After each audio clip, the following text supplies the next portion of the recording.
Welcome to Baddies at Work, the podcast that celebrates the incredible women shaping the ride-sharing industry. I'm your host, Bugisa Boniswa, and today we have a special episode in store for you. We are diving into the experiences and perspectives of a passenger, shedding light on the journeys of remarkable women driving for both Uber and Bolt. Ride-sharing platforms like Uber and Bolt have transformed the way we commute, connecting passengers with drivers who become our trusted companions during rides. Today we will hear from a passenger who has had the privilege of riding with women drivers from both Bolt and Uber. From the moment we step into their vehicles, these women drivers create a safe and welcoming environment, fostering a sense of comfort and trust.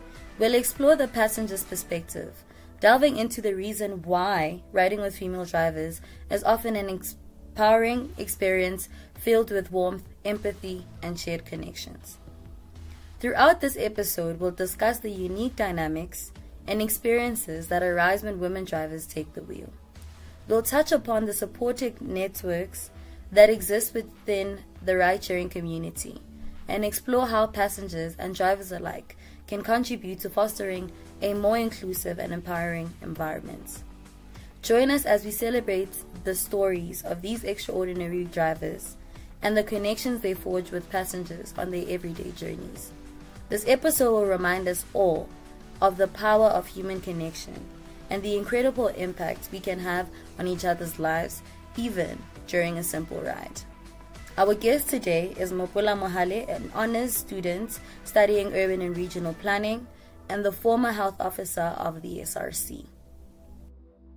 So, fasten your seatbelts as we embark on a captivating voyage into the experiences of passengers riding with women drivers from Uber and Bolt. Let's get started. Hi, Maps, and welcome. Thank you for having me on your podcast, and thank you for the opportunity to actually impart knowledge. I hope. So, yeah.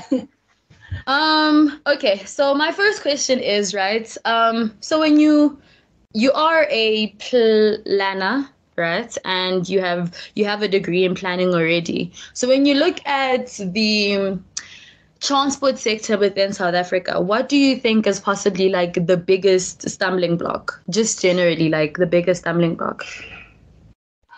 I think when I look at the transport sector, the biggest stumbling block is integration. And this is a conversation that we once had in class, that the fact that our transport systems are not interconnected, it creates a problem where you always have to choose which one you use. And in certain instances, if you use the Rea Vaya, obviously you're going to load all your money onto that card.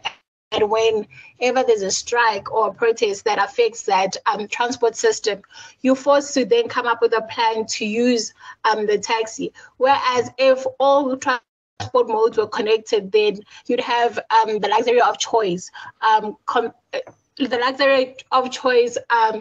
With regards to whatever circumstance that comes up, you actually still have the choice to decide on what you want to use. So I think the biggest issue is that they're not integrated, because you can also see that these debates with taxi drivers and Uber drivers, meaning that there's no sense of unity within the transport sector.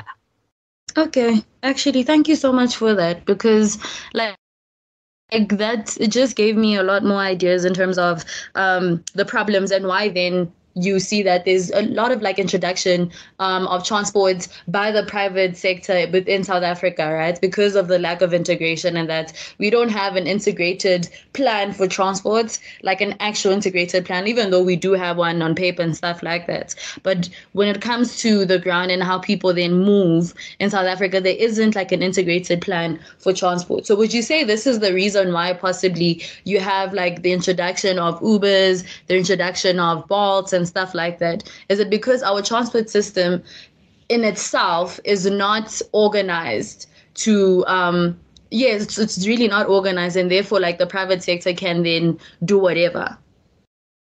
Yeah, I think the biggest thing that we need to acknowledge is that private sector understands they have a level of understanding of the needs of the public. So the reason why majority of people choose to take an Uber or a Bolt is because of the convenience. An Uber drops you off at the gate, whereas a taxi drops you off at the corner, and you never know what's going to happen between your journey from that corner to your home. So in terms of safety, you'd rather choose to take an Uber because you guarantee that you're going to be dropped off at the gate compared to the taxi. So then it makes people very skeptical about taking the taxi. And also, the private sector understands the importance of being comfortable. And if we look at our public transport modes, majority of the vehicles are not even supposed to be on the roads. So you think about that and you're like, am I willing to die for 20 rands? No.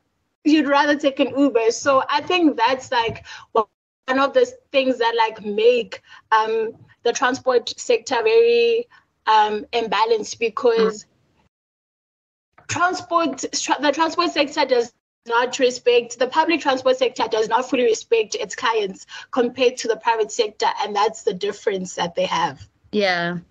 Okay. So like, how often do you use Ubers and Bolts and stuff like that?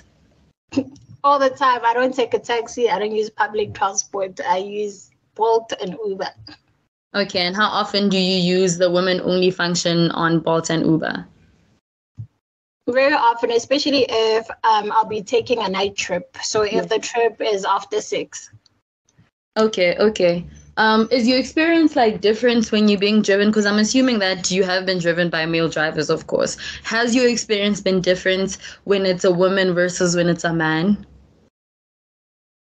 Yes, it has.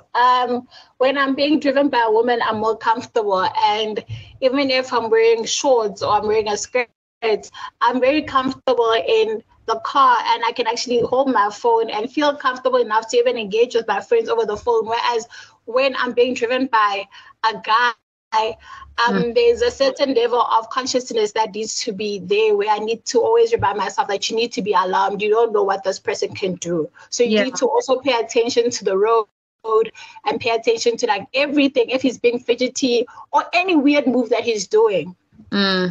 I think, that's also like really important, especially like the different experiences, and like because of our identities, women and men always have to act very different in certain spaces. And I think when spaces are created for women and those spaces are with women and by women, it tends to be very more comfortable to exist in those spaces as yourself, and you don't necessarily have to change. Because what I'm thinking right now is like, for instance, if I'd have to take a taxi to Soweto, right, I'd literally think of, am I dressed appropriately? Am I not going to get catcalled and stuff like that? But then when you then go into what you're saying right now, like when you are being driven by a woman, you then just take, it's like a sister or mother and stuff like that. Like it's more understanding and it's more comfortable. So I definitely hear what you're saying, and it makes a lot of sense. So do you think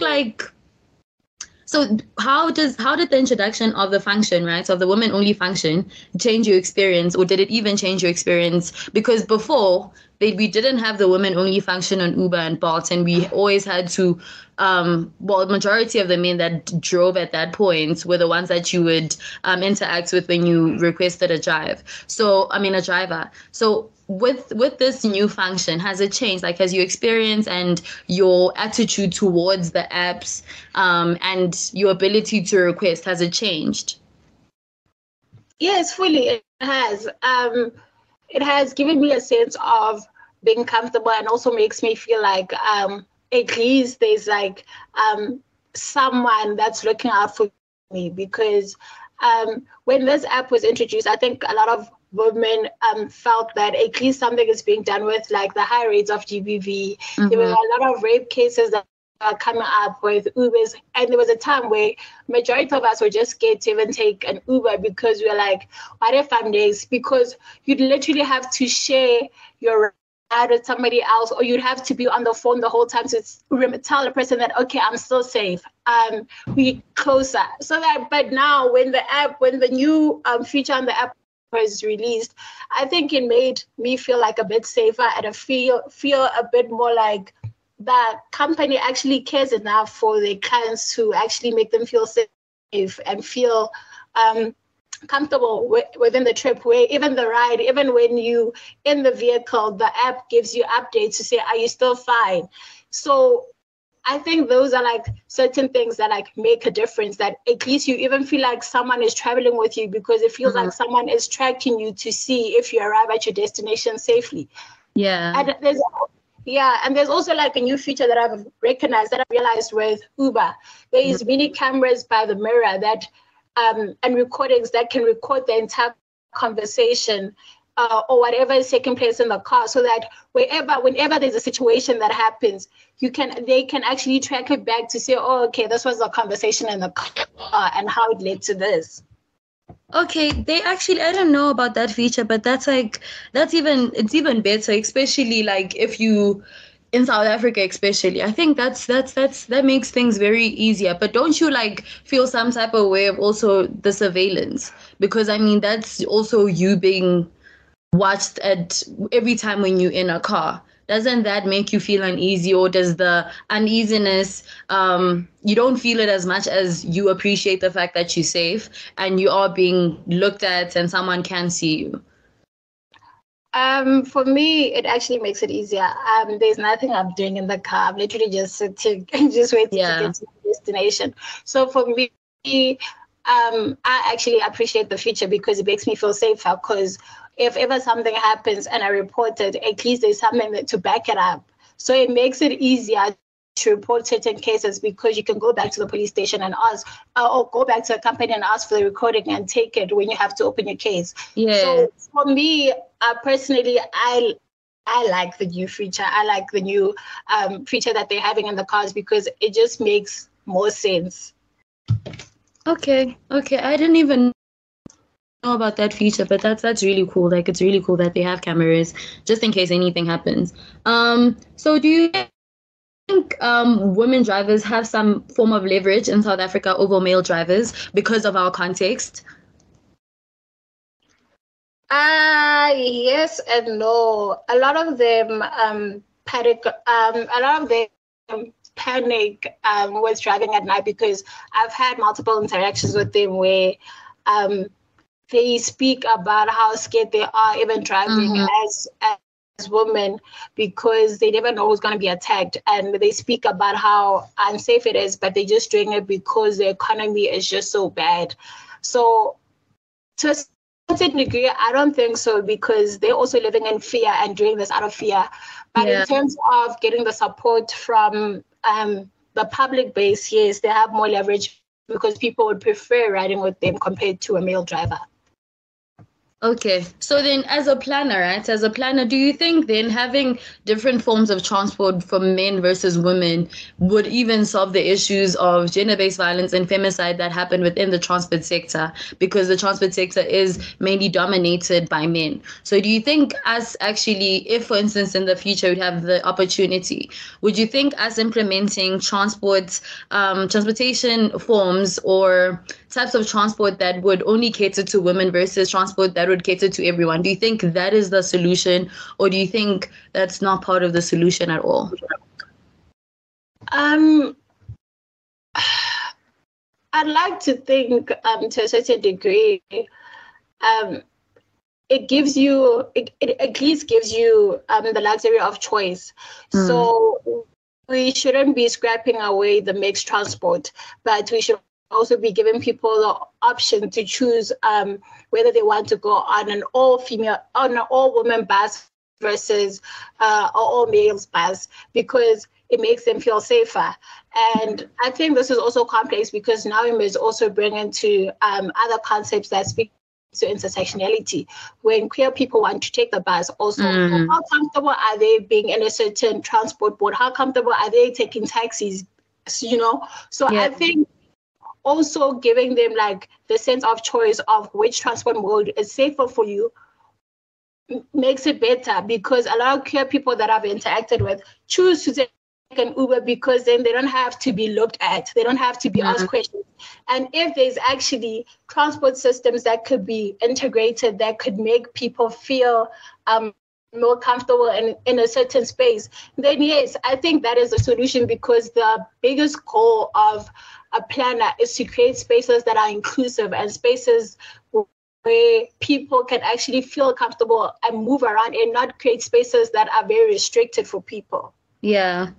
Yeah, okay. So I actually hear this, and I really want to continue with this conversation, because like what I'm thinking is, when you're looking at society, right, and you're looking at how society is arranged, even if like we have separate transport, we have separate transport for women, and we have the mixed type of transport where everyone can use it.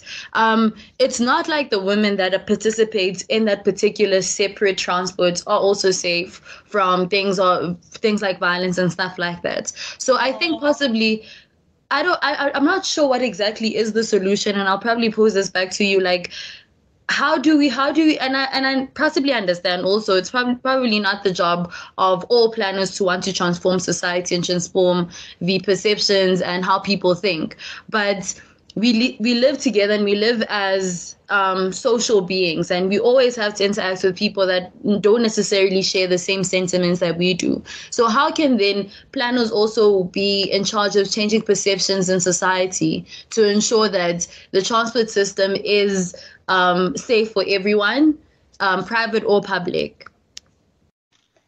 It's a tough question, but I think when we speak about safety, and we speak about comfort and the things that actually contribute to how you feel about taking a certain mode of transport, it relates back to people's behavior. It relates to how people cannot conduct themselves. The only reason why people feel unsafe at a taxi rank is because taxi drivers cannot conduct themselves in a civil manner, right? Yeah. And maybe in South Africa, then, when you're going to be a driver for a certain transport or a certain mode of transport, or anything that has to do with working with the public, there needs to be some sort of induction that you go through. And I think maybe that's what we're failing to have, because right now you can literally just buy a taxi and be a taxi driver. Nobody's doing a background check on you to see if you were once accused of rape, you were once someone who is someone who's a GBV apologist. Yeah. Right? No one is doing the background check, and literally every day you're dealing with people's lives. How do you know how you're gonna act if I'm the last person in the taxi? You know. And I think maybe there needs to be some sort of induction that the government initiates, that before you can actually be given a permit to be a driver, before you can actually be able to transport kids in high school, children in primary school, you need to undergo certain behavioral tests and certain behavioral classes that will actually equip you on how to behave, because that's the biggest thing. The only reason why we have to deal with GBV, the only reason why we have to deal with so many cases, is because people are never taught how to behave. And yes, I understand that we're going to say that it's not our job to teach them, but then I guess it should be then, because if we all not doing anything, then nothing will be done. So yeah, I think that's a solution that we can take, because as you said, the separation of transport modes can also bring in a bigger problem where the woman's only bus can be hijacked and targeted. And targeted for certain reasons, maybe for human trafficking or whatever it is. So I think the biggest thing is just teaching people and making them understand the importance of how to treat people, making people feel comfortable, especially when you are working with the general public. You need to be taught on how to actually behave. Yeah, definitely. I think I agree with that, and I think possibly it's also the just planners not being proactive, and also just looking at society radically and wanting to implement radical solutions within society is possibly also the problem. But thank you so much for coming through today. I really appreciate you taking time off your busy schedule to do this interview with me. Thank you for joining us on this insightful journey into the world of women drivers on Bolt and Uber. I hope this episode has proven to have provided a deeper understanding of the impact these remarkable women have on their passengers' lives. If you enjoyed this episode, be sure to listen to the next for more inspiring stories, thought-provoking conversations, and empowering insights into the ride-sharing industry. As we conclude, let's remember to show appreciation and support for these extraordinary women who are shaping the ride-sharing landscape.